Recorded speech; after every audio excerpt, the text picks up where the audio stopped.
તત્સત પરમાત્મા સદગુરુ મહારાજનો જય। હવે જોઈએ માયા એટલે શું, અગર તો માયા કોને કહેવાય। તો મહાપુરુષોએ કહ્યું છે કે માયા બડી મોહને વજ્રના જેના ગાળા, હોગા જેવા હલવાઈ રહ્યા ઘણા ઘોડે ઘણા પગપાળા। આ માયા એટલે જે કોઈને પણ ઉત્પન્ન કરેલી નથી, અર્થાત ઉત્પન્ન થઈ પણ નથી। કારણ કે જે પ્રપંચ હોય છે તેની ઉત્પત્તિ માટે સાચો સાધનની જરૂર પડતી નથી। જેમ આકાશમાં બગીચો દેખાય તો એ આકાશને ઢોકીને બગીચા જેવું લાગે, ત્યાં કોઈ પણ પ્રકારની જમીન છોડવા અગર તો પાણીની જરૂર હોતી નથી, એટલે કે સાચો સાધનોની જરૂર હોતી નથી। આમ ત્રણ ગુણોના સમન્વયવાળી માયા વિચિત્ર દેખાવ કરી શકતી હોય છે। માયા એવી છે કે એણે મોટા મોટા ઋષિઓનો, મોટા મુનિજનોનો, મોટા કહેવાતા જ્ઞાનીઓનો મનને પણ હેરી લીધો છે, અર્થાત આવા મહાપુરુષો કહેવાતા પણ એની મોહનીમાં આવી ગયા છે અને કેટલાનો તપ અને યોગ ભંગ થઈ ગયા છે। એટલે કે જેમ મોતી પરોવેલો તાર હોય એમ આ માયા સમગ્ર જગ્યાએ વીંટળાયેલી છે। જેમ સાપણ કુંડાળું વાળીને એક પણ ઈંડાને બચવા દેતી નથી, એમ ત્રણેય લોક એની અંદર કલ્પિત માયા, એ માયા કોઈને પણ સ્વતંત્ર થવા દેતી, અર્થાત છૂટવા દેતી નથી। એટલે કે જે મિથ્યા છે, દુઃખરૂપ છે અને અસત છે, એને જ માયા કહેવાય છે। સત પણ એ વિચિત્ર દેખાવ કરી શકે છે।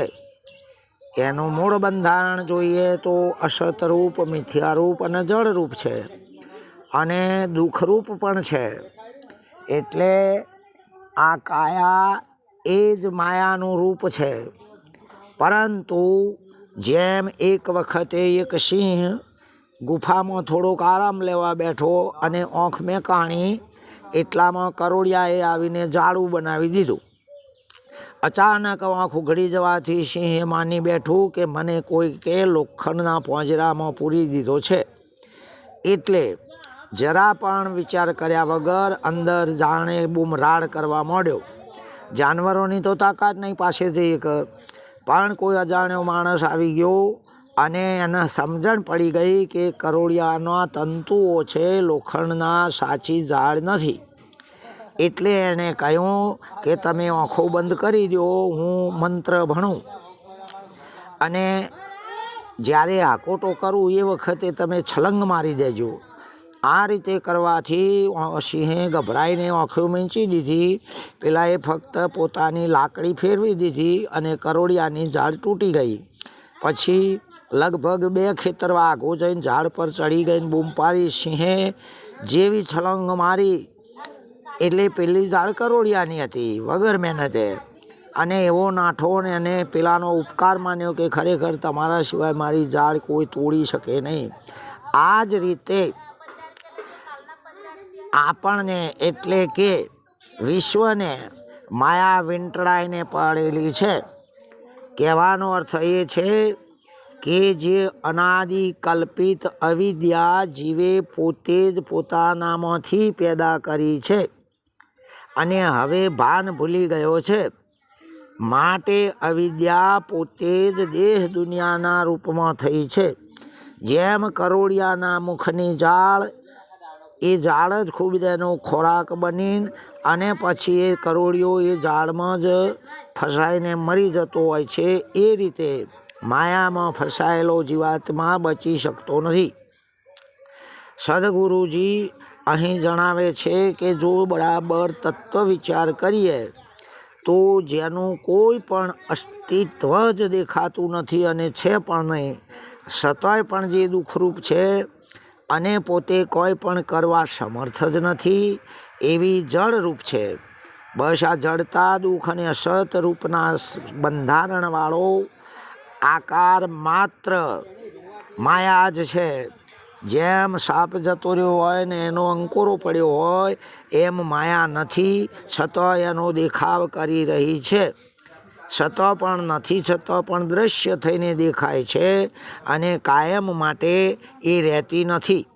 આમ જે સાચી નથી અને સાચી વસ્તુનું ભાન થવા દેતી નથી એ જ માયા છે. જેમ ઊંઘતાને સપના દેખાય છે એમ અવિદ્યાવાળાને જ માયા દેખાય છે. જે મિથ્યા નામરૂપ ઉત્પન્ન કરી વચ્ચે આડરૂપ થઈને દેખાય તે માયા છે. માયાનો અર્થ મા એટલે ના અને યા એટલે આ. આ જે જે જે જે દેખાય છે તે નથી, નથી ને નથી, એટલે કે પોતાની આગવી સત્તા ધરાવીને કોઈ પણ નથી અને માયા કોઈ પણ કરી શકતી એવી જ દેખાય છે. કરી શકતી પણ નથી, છતાંય દેખાય છે. જે ભિન્ન ભિન્ન રૂપે પ્રતીત થઈ સુખ દુઃખ રૂપ થાય છે. દાખલા તરીકે અરીસામાં બિંબનું જે પ્રતિબિંબ થઈ દેખાય એ માયા છે. જે દેહથી મળીને દેવતાલોક પર્યંત શંખ ચક્ર પદ્મ ત્રિશૂળ કે પુષ્પ પથારી સહિત 2 4 કે 10 હાથ મસ્તક પગ કે ભુજાઓ અગર તો જે સાધનો સહિત દેખાય, અગર તો અનંત સ્થૂળ સૂક્ષ્માદિ રૂપે થઈ દેખાય એ માયા જ છે. જે મિથ્યા છે. જેમ આકાશમાં બગીચો હોય નહીં, મિથ્યા છે. જેમ ઠૂંઠામાં ભૂત અગર તો પુરુષ હોય નહીં એ મિથ્યા જ છે. જેમ સસલાને શિંગડો અને વોંઝિયાને છોકરો હોય જ નહીં પણ એ મિથ્યા છે. આ રીતે માયા મિથ્યા છે. જે મિથ્યા એટલે હું મારું ઉત્પન્ન કરી મમત્વ દ્વારા દેખાય તે માયા છે. એટલે કે એવી આખાય બ્રહ્માંડને ઓટો મારીને પડેલી દેખાય એ માયા છે. જે કારણ પોતે જ કાર્યના રૂપમાં પરિણમતું હોય. દાખલા તરીકે જેમ એક જ રૂપ ધોતી, ખમીસ, પાઘડી, સાડી, રૂમાલ વગેરે જુદા જુદા વસ્ત્રો થઈને દેખાય એ માયા છે. જે પથ્થરને ઢોકીને દેવી દેવતા રામકૃષ્ણ વગેરે મૂર્તિઓ થઈ દેખાય એ માયા છે. જેમ દોરડીમાં સર્પ દેખાય એમ આત્મામાં દેહ થઈ દેખાય એ માયા છે. જે ઠૂંઠામાં ભૂત દેખાય એમ આત્મામાં દૃશ્ય થઈ દેખાય તે માયા છે. જેમ વિષયોમાં પશુ પંખી દેખાય એમ અકર્તામાં કર્તા ભોગતા ભાવ દેખાય. અગર તો પેદા કરીને ઉત્પન્ન કરીને બતાવે એ માયા છે. દુર્યોધનની જેમ જળ તો થળ ને થળ તો જળ પ્રપંચિક મંત્રોના કાર્યરૂપ દેખાય તે માયા છે. જેમ સતત દોડધામવાળા જગતરૂપી દિવસને રાત્રિરૂપી મોરા વડે જોવા દે જ નહીં અને બિલકુલ અંધકાર થઈ દેખાય તે માયા છે. જેમ સૂર્યથી જાણે કે કિરણ છૂટું પડ્યું હોય અને પૃથ્વી પર આવી હોય એમ અદ્વૈત પરમાત્માનો અંશ જીવ થઈ દેહમાં બંધાયો હોય એવું જે ભાસ થાય, દેખાય, અગાર મનાય એ માયા જ છે. જેમ ગુંદરમાંથી પ્રયત્નો કરવા છતાં પણ માખી નીકળી શકતી નથી એમ છેલ્લા શ્વાસે પણ વાસના જેને છોડે જ નહીં એવી દેખાય તે માયા છે. અને એમાંથી છૂટવા જે કોઈ પણ કરીએ એ પણ માયા જ છે. જેમ સામસામા અરીસાની જેમ હજારો પ્રતિબિંબનો પણ પ્રતિબિંબો તૈયાર કરી મૂળ બિંબને ભૂલાવી જ દે. આ બિંબને ભૂલાવીને પ્રતિબિંબ સ્વરૂપે જે દેખાય એ માયા છે. જે વશીકરણની જેમ મંત્રાદિ દ્વારા કાર્ય થતું હોય એમ દેખાય એ મંત્ર નથી પણ માયા છે. જે હુંપણાનો મિથ્યા આરોપ બતાવી બીજી વસ્તુની પ્રતીતિ દેખાય એ માયા છે. જેમ શિપોલીમાં રૂપું દેખાય એમ ઈશ્વર અને જીવભાવ જેવું પેદા કરી જાણે કે પ્રગટ કાર્ય કરતી હોય એમ દેખાય એ માયા છે.